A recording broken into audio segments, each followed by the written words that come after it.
તમે પૈસાદાર છો અને તમે પૈસાના રૂહે સોપારી આપીને કોકની હત્યા કરાવી હશે, પણ ચિંતા ના કરો, જાહેરમાં પોલીસ જે છે એ સોપારી જેણે લીધી છે અને જેણે હત્યા કરી છે તેને જ મારશે. કારણ કે પોલીસ પણ સારી રીતે જાણે છે કે જેણે સોપારી આપી છે એ કરોડોનો વેપારી છે, અને એ પણ સમજાવવા માંગે છે કે જે રીતે આ આરોપીઓને મારવામાં આવ્યા છે, જો પૈસા ઢીલા નહીં કર્યા તો તમારો પણ વારો પડી જશે. આ વાત છે અમદાવાદમાં બિલ્ડરની થયેલી હત્યાને લઈને. નમસ્કાર, હું છું ગોપી ગાંગર અને આપ જોઈ રહ્યા છો નિર્ભય ન્યૂઝ. અમદાવાદના પાટીદાર અગ્રણી અને બિલ્ડર એવા હિંમતભાઈ પટેલની લાશ જે છે તે તેમના જ મર્સિડીઝ કારની અંદરથી અમદાવાદના વિરાટનગર બ્રિજ નીચેથી મળી હતી. અને તે મળ્યા બાદ જ્યારે પોલીસે તપાસની શરૂઆત કરી હતી અને તપાસની અંદર જે આરોપીઓના નામ હતા તે નામ પણ ખુલ્યા હતા અને સાથે સાથે પૂર્વ ભાગીદાર એવા બિલ્ડરનું નામ પણ ખુલ્યું હતું. કરોડો રૂપિયાની લેતી દેતીની અંદર આ હત્યા થઈ હતી, આ ષડયંત્ર કરવામાં આવ્યું અને ત્યારબાદ તેની હત્યા કરવામાં આવી. આ પ્રકારના ખુલાસાઓ પણ કરવામાં આવ્યા. પોલીસે આરોપીઓની ધરપકડ કરી અને આ જે આરોપીઓની ધરપકડ કરવામાં આવી તે આરોપીઓને રાજસ્થાનના શિહોરીમાંથી પકડવામાં આવ્યા. આખો મામલો સુલઝાઈ ગયો. જે પ્રમુખ આરોપી એટલે કે જેણે સોપારી આપી અને આ હત્યા કરાવી હતી તેવા મનસુખભાઈ પટેલની પણ ધરપકડ કરી લેવામાં આવી.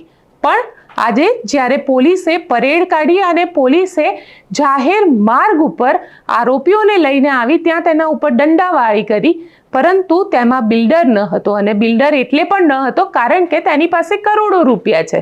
પોલીસ ક્યાંક એ વસ્તુ બતાડવા પણ માંગતી હતી બિલ્ડરને કે જોવો તમારો પણ હાલત આવી થઈ શકે છે જો તમે પૈસા ઢીલા ન કર્યા તો. કારણ કે જે રીતે આરોપીઓને મારવામાં આવ્યા છે, 1 કરોડ રૂપિયાની આખો સોપારીનો મામલો હતો અને સોપારી આપીને આ હત્યા કરવામાં આવી હતી. જે બિલ્ડર હતો એ બિલ્ડર સાથે પૂર્વ તેના ભાગીદાર એવા મનસુખભાઈ પટેલને કંઈક લેતી દેતીનો મામલો હતો અને તેને લઈને આ હત્યા કરાવવામાં આવી હતી. હવે આખા મામલાની અંદર ક્યાંક ને ક્યાંક જે હત્યાનું કારણ હતું તે સામે આવી ગયું છે. પરંતુ અહીંયા પોલીસ જે છે, પોલીસની બેવડી ભૂમિકા આપણને દેખાય છે. જે આરોપીઓએ હત્યા કરી હતી, જેમને સોપારી લીધી હતી, પૈસા લીધા હતા અને આ હત્યાને અંજામ આપ્યું હતું, તેને જબરજસ્ત રીતે મારવામાં આવે છે. એ દ્રશ્ય જોઈને તમારા રૂવાડા ઊભા થઈ જાય. એ હદે પોલીસ તેમને દંડાવાળી કરી રહી છે. પરંતુ એ બિલ્ડરનું શું? એ બિલ્ડરને તો પોલીસ ક્યાંય જાહેર માર્ગ ઉપર પણ લઈને નથી આવી.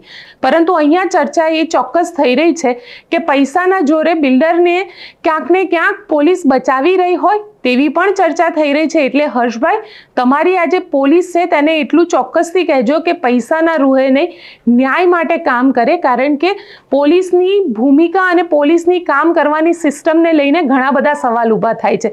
ખેડાની અંદર જે રીતે ફરજી આખો વરઘોડો કાઢવામાં આવ્યો હતો, એટલે આરોપીને પહેલા કાનની અંદર પોલીસ કર્મચારી કહે છે અને પછી આરોપી લંગડાતા ચાલવા લાગે છે. એવું જ કંઈક અમદાવાદમાં પણ થયું હતું.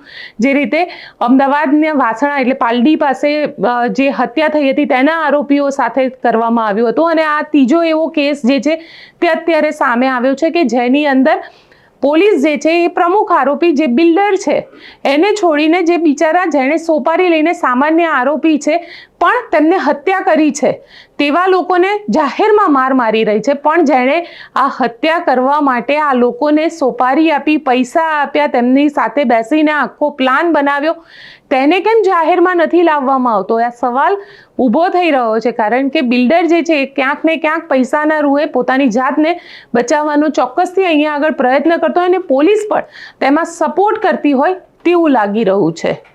આપ શું માનો છો? મને કોમેન્ટ બોક્સમાં ચોક્કસથી લખીને જણાવજો અને અમારી ચેનલ નિર્ભય ન્યૂઝને લાઇક, શેર અને સબસ્ક્રાઇબ કરવાનું ભૂલશો નહીં. આભાર.